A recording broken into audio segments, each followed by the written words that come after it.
Our definition is our greatest undoing. I was teaching in Babcock University Sunday. I'm 52 this year. I was 35. I was teaching in Babcock University. In that program, I was teaching the anatomy of knowledge to the undergrads. The anatomy of knowledge. That's about 16 years ago. As I was doing that training with those young people in the university, one of the speakers was a permanent secretary of Lagos State who was beside me. She was in her 60s, about 60 or 65. As I was teaching these young people, this woman said, Mr. Ugo, this is so crazy, this is amazing, that I shouldn't be teaching these young people, I should be teaching people like her. I said, well, the tendency for them to listen to me is higher. Your mind is already formed. So dealing with you is dealing with an already made, blocked mindset that the tendency of you changing your mind is going to be quite difficult. She said, I'm going to invite you to our program. I have this program where I have about 45 PhD holders, and I want you to come and teach us on this concept of wealth. So I said, okay. So she invited me. I came in. When I walked into the hall, there were about 45 of them, 65 and above, all of them PhD holders. I walked into the hall. I'm 35, young, fresh. We're still fresh though, right? Okay. I walked into the hall and I said, listen, gentlemen, if you are an old man or old woman, I want you to get on your feet. Guess what they did? They all stood up with pride. They stood up, struggling with their chest. They stood up like that. And I said, the next thing I said was not nice. I said, well, I do not speak with old people. If you're an old person, I want you to get out of the hall right now. How do you think they felt? They felt right. They said, who brought this little brat to come and talk to us anyhow? I said, I'm sorry. I know you guys are angry at me, but before you throw me away, can we check the meaning of the word old? I said, bring your phone out. They brought their phones out and they typed OLD. What came out as the meaning was out of use, antiquated, useless, and weak. I said, any old man in the house, keep standing, they all sat down. Yes. And I said, you are 65 old, you are a PhD holder, and this is the very first time in your life you're getting to know the original meaning of the word old. How many other things have you held when you're young that are wrong in concept? But if you're working on that wrong concept for the last 25 years, you're putting all the effort you can, but the concept is wrong. You know what I found? The greatest obstacle to success is no longer ignorance, but the illusion of knowledge. When your fundamental belief is based on a wrong concept, and you think it's right because it's the first thing you knew. Wealth has nothing to do with criminality. Just write it down. Wealth has everything to do with virtue. Wealth has everything to do with your faithfulness. Wealth has everything to do with your consistency in productivity, in delivering good ideas and being resourceful. There's nothing, no correlation between wealth and criminality. It is a wrong ideology that you got that made you think that you can actually be considered wealthy because you have money.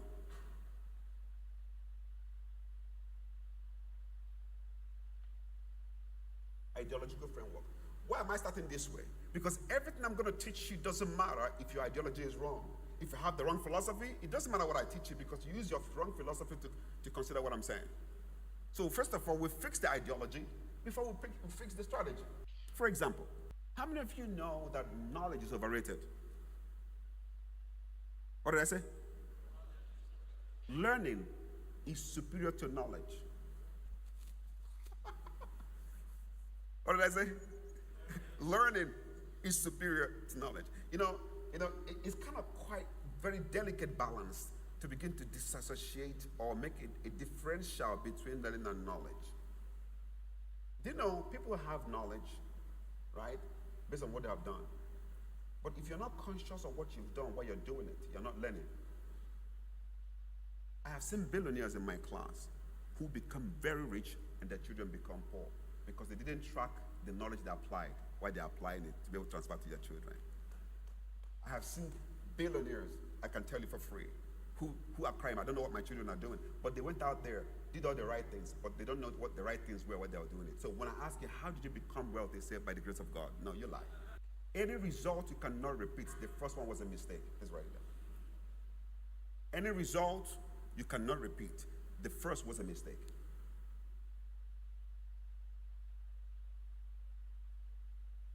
In fact, any outcome you have whose process you did not observe is an illusion.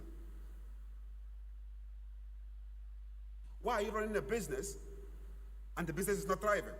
It's a science. Well, you made 100 million 2 years ago, and in 2025 you're struggling. So what did you do right? You don't know. That's why learning is superior to knowledge. Knowledge is a byproduct of learning.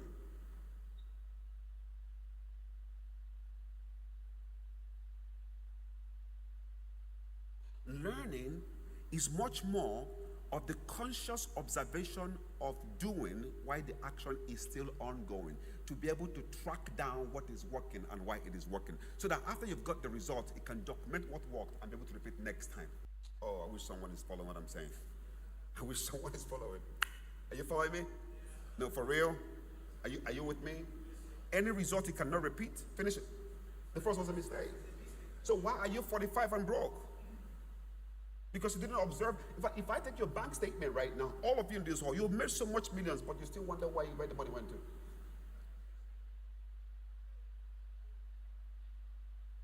You know why it's difficult for people to learn? Because it shows you how stupid you were the last minute and makes you wiser the next minute.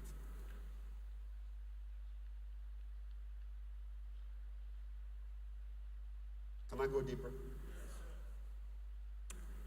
2 levels of definition. Number 1, statutory definition. Number 2, functional definition.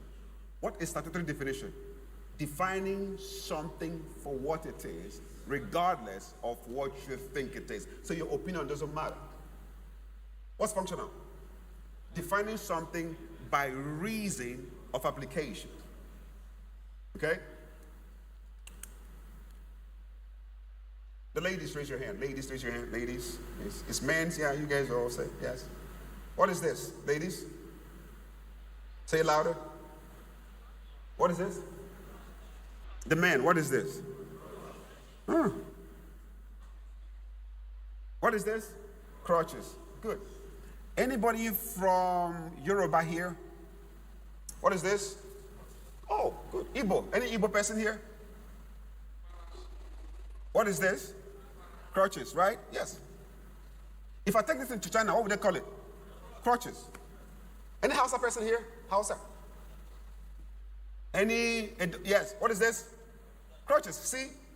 Universal, which means it's not gender sensitive. It does not have any religious bias. No political affiliation. What is this? Crutches. See? Pastor, come, please. Okay. Pastor, come, watch this. Come over. If I take this and break Pastor's head, what would you call it? What would you call it? You call it a weapon. See? Watch this. What is this originally meant to do? Walking state. What is it originally called? What is it meant for? Now, and I use it to break Pastor's head. What would you call it? What if the very first time you saw this item, and it was the first time you saw it, it was being used to beat someone? What would you call it statutorily? What is it meant for actually? Which means you can meet a good concept in a bad context.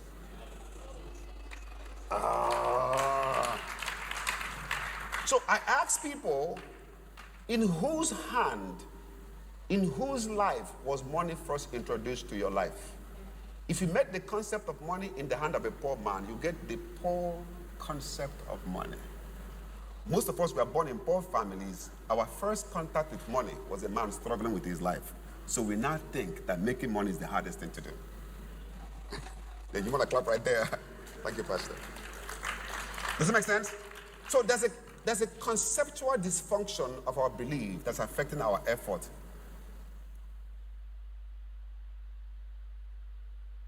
So the first thing you correct is the ideological framework before you put strategy. Let me tell you, all of you are so smart. If I fix your ideology, you figure out what works for you, because strategy changes all the time as situations change. But ideology determines your outcome. Okay? Have you heard this statement? The only thing that is permanent is change. Have you heard that statement? Yes. That the only thing that is what? That change is a constant. Have you heard that before? Yes. How many of you truly believe that? Okay. You guys, you don't know what to say now. Like, okay, I don't know what I'm going to say now. How many of you believe that? But that's not true. Values don't change. Honesty 400,000 years ago is still honesty today. There's no honesty of 2025. Come on, talk to me right now. Honesty 50 billion years ago is still honesty today. Oh, come on. Crazy. So if you build your business around those unchangeable values, it doesn't matter who is in government. It doesn't matter which country you are in. I set up one of my companies in South Africa last month. I'm not even going to run it. But with the ease with which I penetrated the country was so charming, you think I had a special grace. In other words, let your principle of wealth be anchored on the laws of God, which is universal to all men. Just write it down. Let the principles that you have about business be anchored on the laws of God that is universal. I said earlier that wealth is God's concept. It's not man's concept. It's not an American's concept. You know, because these people have made us believe they are the standard of life.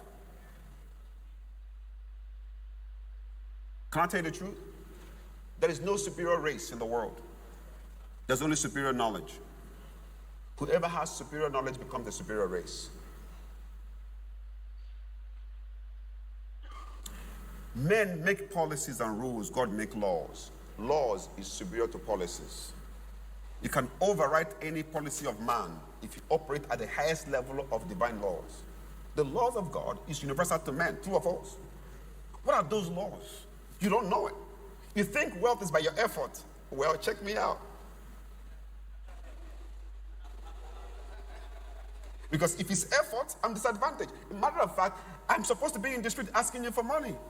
And I'm sure when I was coming, sometimes I'm going to speak in big conferences and I'm walking up the stage, I'm coming in with a wheelchair, I'm going up the stage, everybody say, hey, yeah, look at that man, and they're clapping, they're having sympathy on me. And when I get up the stage and open my mouth, they start having sympathy on themselves. Because your situations attract sympathy, your values attract respect. Now you forgot I was wobbling on that staircase. You don't remember it anymore because your mind is seeing the internal capacity of myself that you begin to honor me, not because you're like a guy on crutches, because the values I have commands who comes to me.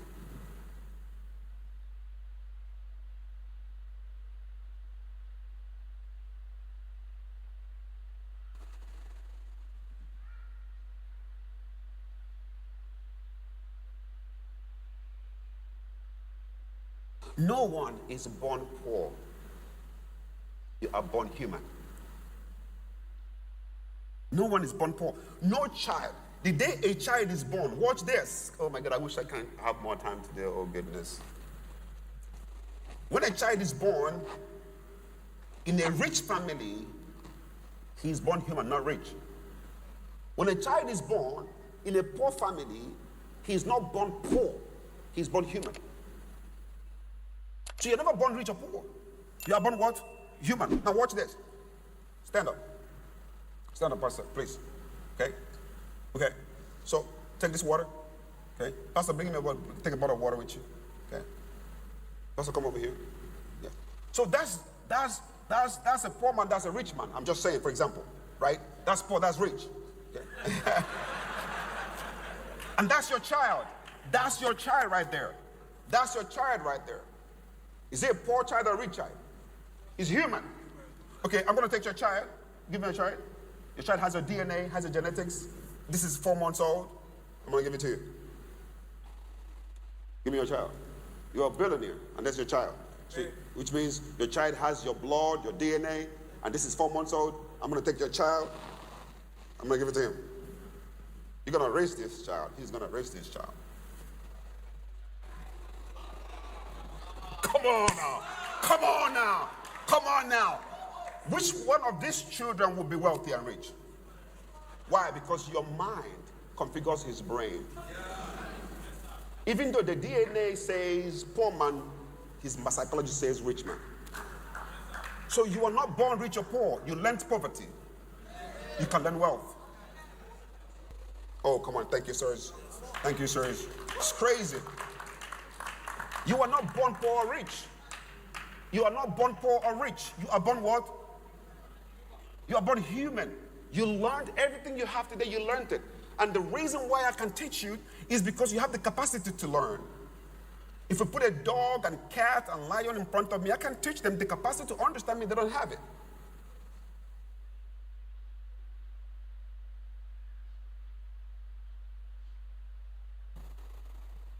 See this guy, see right here? I built him.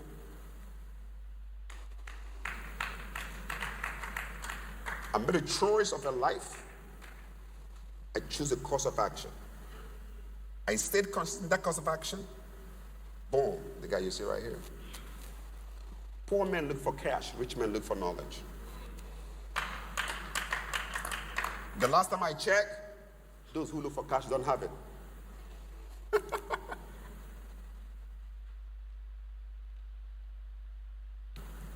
Let's write this down. Wealth is a science. It's a science. It's not a guesswork. You don't guess your way into wealth. You can stumble on cash, but you can't stumble on wealth. I'm sorry, I can transfer to you $2 million right now. If you don't have the corresponding wisdom and knowledge and experience, you can't sustain it. You can randomly have your brother in government. You can randomly have your brother being a minister. And boom, they give you all the big contracts without the corresponding wisdom on how to build value to correspond it. You're going to be broke at the same time.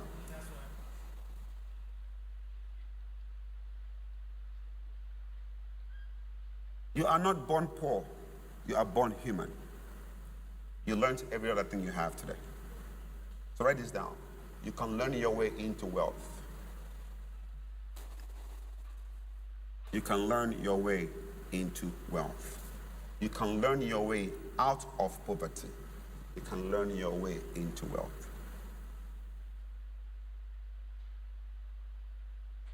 Let me tell you, you've heard about wealth, but you've not heard it long enough to make sense in your life.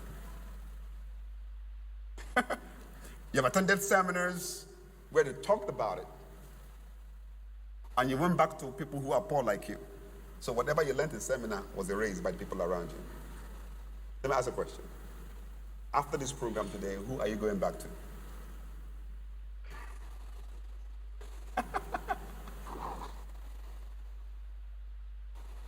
Are you with me?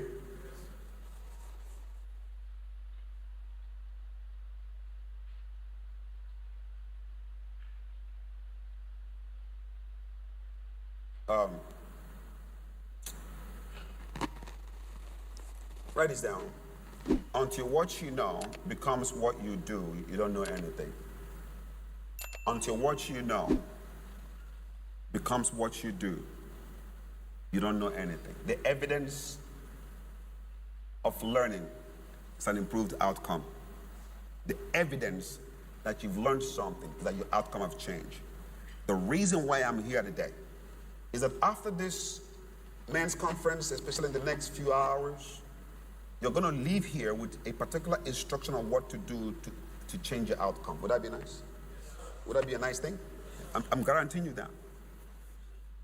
In the next 2-3 years, one of you here will meet me somewhere at the airport, in the airport, at the plane, and say, Mr. Ugo, I was in that program. Let me show you what I've done. I get that all the time. I've seen men who have built empires who say, Mr. I was in your class 15 years ago. You walked me out. You said my poverty is so visible that we don't want to see you. Go back and change. I mean, like, I got into trouble all the time, right? All the time. I get into trouble all the time. Okay? So before I continue, let me check whether or not you've learned something, okay? I'm going to ask you a question. If you don't answer it, you're going to have to leave the hall. So look at your notes again. So I'm coming hard at you. Yeah. Now, yeah. There are 2 categories of people in the hall today. How many categories?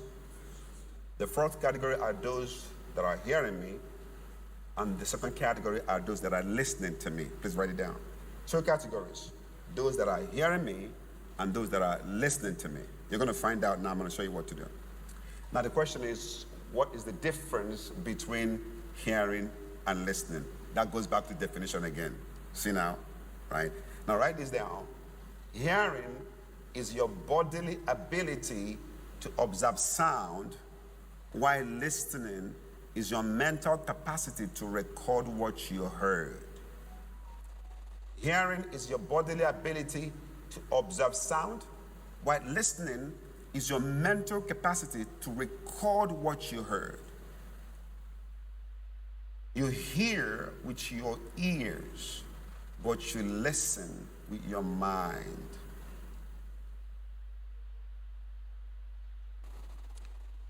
Your ears hear words.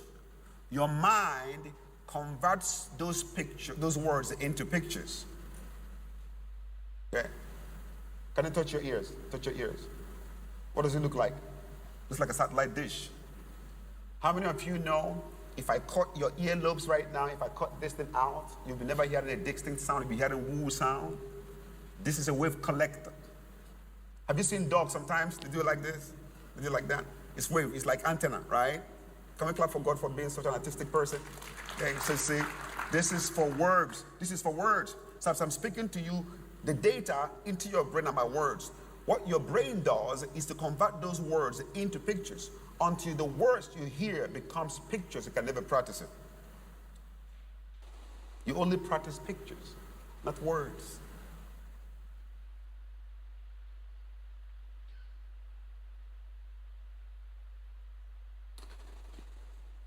Yes.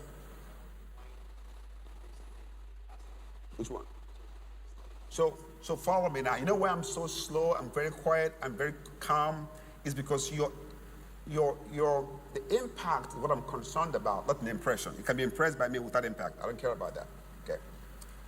You hear with your ears, but you listen with your mind. Hearing is your bodily ability to observe sound.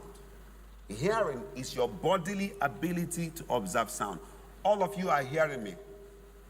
While listening is your mental capacity to record what you hear. The key word is recording to remember. Say it again. Recording to remember. But you don't have to remember the words I said. You remember the picture your mind created. So that's why it takes a lot of mindfulness to learn. Because as I'm talking right now, those who are good to learning, they're always taking note. If I see a lot of CEOs who are doing very well, when they're making notes, they're drawing pictures and graphs. In fact, as I'm teaching, someone is taking that particular thing to a particular business function. Okay, I'm supposed to do this. They write it down, they make a circle, they draw pictures. That's the way to translate abstract knowledge into visual effect. The extent to which your mind can create pictures about what I'm saying determines how much of that I can go with you. And that's why I'm very ruthless in making sure people pay attention, because your result validates my wisdom. You know what brought me to House on the Rock, a great place to be? Pastor Uche told me that someone amongst the men said, my brother's life has changed by this man. It is better that men hear about you before they hear from you. Which means your value will travel places your leg can't. So anytime you are doing any service or creating any kind of relationship with people, what should guide you is impact. And maybe if time permits me, next time we have this meeting, I'm going to share some secret about how to run a business globally and start from zero to something you want. Listen, every individual you're talking to in business has capacity to influence 300 people on a direct contact. So you're not talking to one person, you're talking to 300 people. If you know that statistics, you will treat one person as though it's 300 people, because that's you marketing your product right there. So be visible by value, not by hype. Say it again. Be visible by value, not by hype.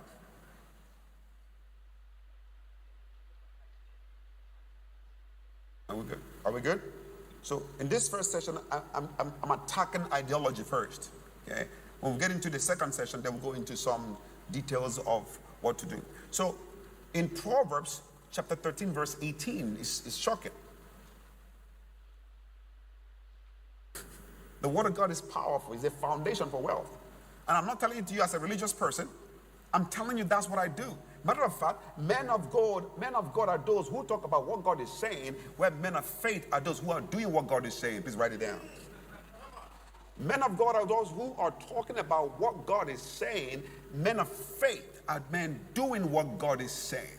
So you see our own faith in the actions we take in the businesses, and the result of the business becomes a proof that word of God works. There's so many men of God who are not men of faith. But every man of faith is a man of God. Come on, talk to me. Are you with me? Right? So, Proverbs 13, verse 18, I think. Can I have it? Proverbs 13, verse 8. Look at what it says. Let's read it. I want to go, everybody. Let's go.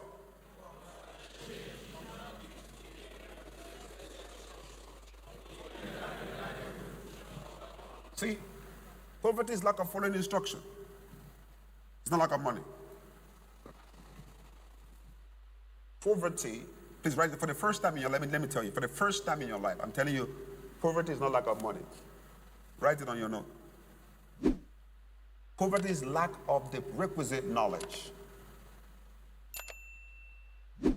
Poverty is lack of the requisite knowledge on how to create wealth, how to create social capital, on how to be healthy. Please write it down. That's 3 dimensions of poverty: health, social, and wealth.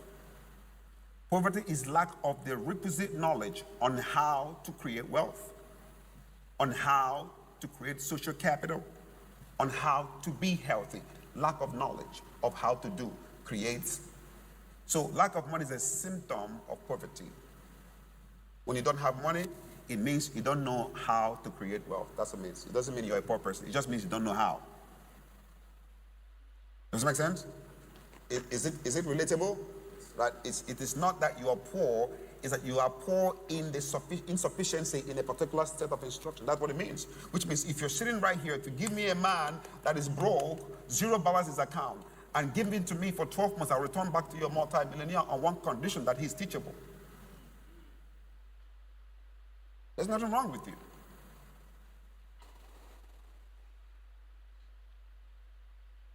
Now, if you go to Proverbs 13, verse 22, you're going to see it.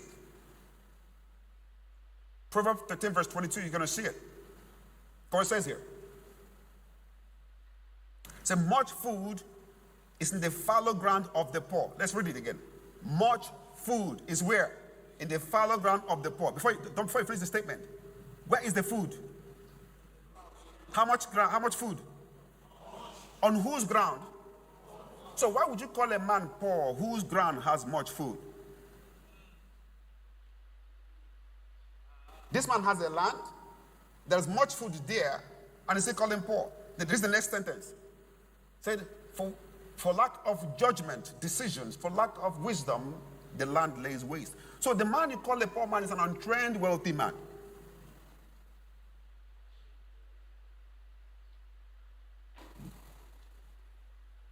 There are good reasons why you can be poor, but there's no valid one.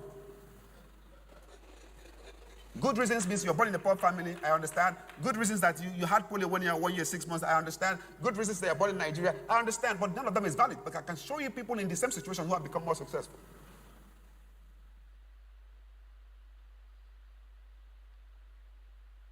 In closing, for the first chapter of this relationship, first what?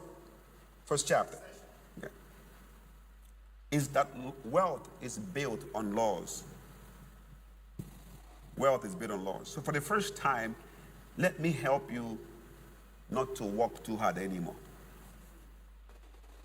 The Bible says, do not overwork to be rich. That's what the Bible says. See, this hard work is already killing people. Some people are dying because of this hard work. Let me say, you have worked hard enough. but you have not learned deep enough. So your hard work satisfied, good, 100%. Knowledge part, 0.5. Now let's change the game. For the first time in your life, I'm going to lay the record straight. And if you do 10% of what I'm going to teach you, I guarantee you, even in 2025, you can have a good result. Look at what it says in Joshua 1:8. It said, this book of law shall not depart from your mouth. You shall do what? Meditate in it on Sunday. Huh? No, you shall meditate in it on this when is the mid-service? When? Now, and that you may do, observe to do. No, not read to do. Observe the practice of the principle you read. There's so many principles you read and you have not observed its practice. Observe to do. When you observe the happenings of something, you become a witness. When you read about something, you're not a witness. A witness is a person that saw the event happen. There's so many principles you read, you have not observed the practice. So, I know all this. Why am I broke? Because there's something is missing. Observation. Observe to do the part you like. Observe to do all that is written. What is the condition? For then. So it means the condition for wealth is based on the practice of the law. Let's read again. This book of law shall not depart from your mouth. You shall meditate in it day and night, and then observe to do the part you like, all that is written. Read again. For then, condition, for then you will make your way prosperous and have good success. So there's a condition for wealth. Please write it down. So God is not going to give it to you because you're born as a child of God. You got to learn how to become wealthy. You're not interested in that.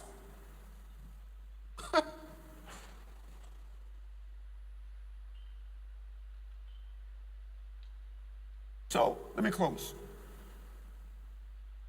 Laws guarantees wealth. The laws of God guarantees wealth.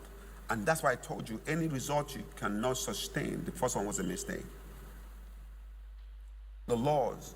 How many of you think David in the Bible was a wealthy man? How many of you think he was a wealthy man? If a rich man was rich, right? Now look at Proverbs 119, Psalm 119, verse 27. This is verse 97. This is David talking. Then I'm going to close with this. And then when we come back, if you want to be poor, this place is the wrong place to be right now. I guarantee you, if you stay here long enough, your poverty will leave you alone. If you like poverty, don't come back for the second session. Would that cool? Is that cool or not?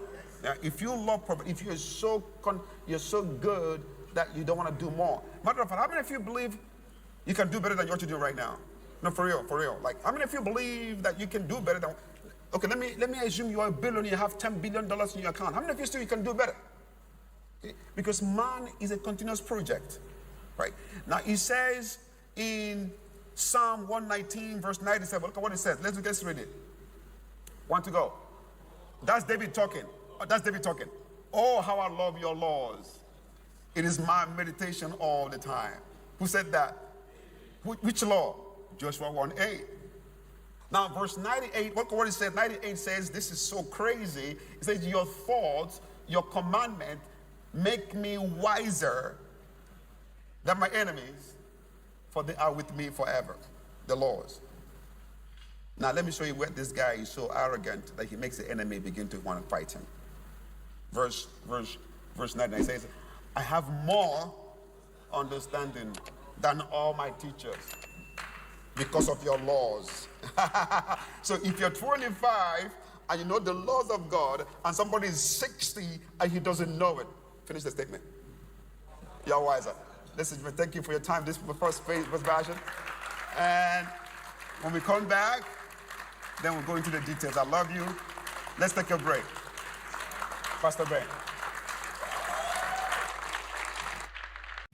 Thanks for watching and also taking time to engage with our previous content. I saw your comments and I will respond to it immediately. Meanwhile, feel free to also share your thoughts or experiences in the comments below. Please don't forget to share this video with someone. We have a unique package for you on the first link in the description of this video. If you found value in today's discussion, don't forget to like, share, and subscribe to Kingdom Wealth Channel for more empowering content that helps build wealth in a godly way. We believe that every subscriber is not just a number, but a valued member of our growing community. If you're not subscribed to Kingdom Wealth Channel, you might not see us again, so hit the subscribe button now. But if you are a member of Kingdom Wealth Channel, congratulations, you are growing every day.